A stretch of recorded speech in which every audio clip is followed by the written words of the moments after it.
Эгер азыр регламент иштеп чыкканга чейин кимдин иши бар болсо, калган немелерде аймактан келген депутаттар өздөрү чогуу отуруп берсин. Olsa koymalarına ne gerek var?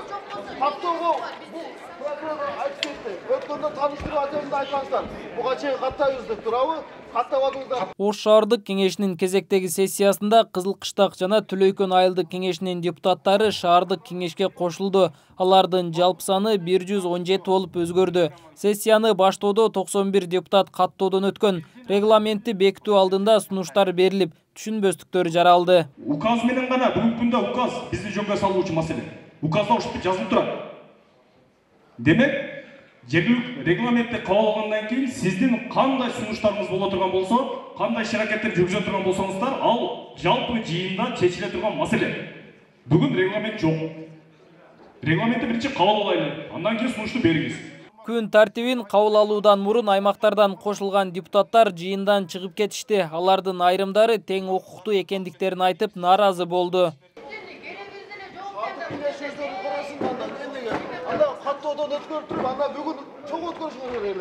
Biz haligi невеста эмеспиz да, биз ничего кирип атабыз эмес да. Бизде дагы бюджетибиз бар, бизде дагы муниципалдык жерлерибиз бар, бизде дагы ишкерлерибиз бар, турабы?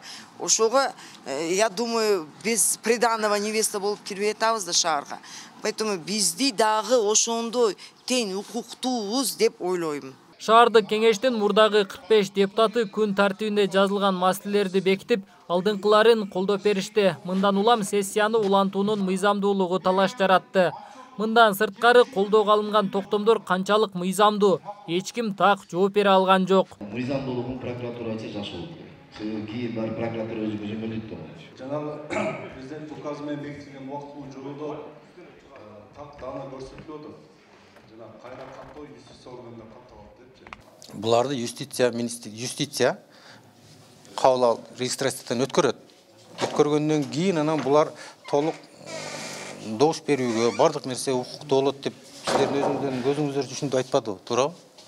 Анан кийин булар азыр бул жерде добуш берүүгө укугубуз жок экенде деген мааниде ушундай түшүнүшүп анан бардык чыгып кетишти. Ош шаардык кеңешинин депутаты Айбек Таалайбек уулу кабыл алынган токтомдор мыйзамсыз болуп чыкса, жоопкерчилик кимге жүктөлөрүнө кызыктар. Алар чыгып кетти. Азыр биз 91ден тегерегенде башында каттоого турганбыз.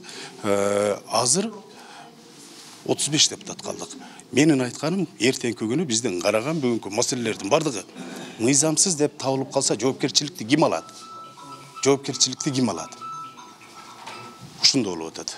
Ирлештирүү долбоорунун алкагында айылдардан кошулган депутаттар шаардык кеңештин депутаттары менен тең укуктуу. Мындай пикирди Борбордук шайлоо комиссиясы билдирди. Айылдык кеңештин депутаттары шаарга кошулган айылдык кеңеш аймактар, ошол жерде шайланган депутаттар бүгүнкү күндө Ош шаардык кеңешинин депутаты болуп шайланат, толук кандуу бүт укуктарга ээ. Ал эми чарбалык маселелерде алар ошол жер-жердеги көйгөйлөрдү Ош шаардык сессиясында көтөрүп, маселени чечкенге толук кандуу укуктуу. Кызыл Кыштак жана Түлөйкөн айылдык кеңешинин депутаттарынан сырткары Имам Ата участкасынан 3 депутат, Папан айылдык кеңешинен 3, Найырман айылдык кеңешинен 7 депутат Ош шаардык кеңешинин депутаты болгон.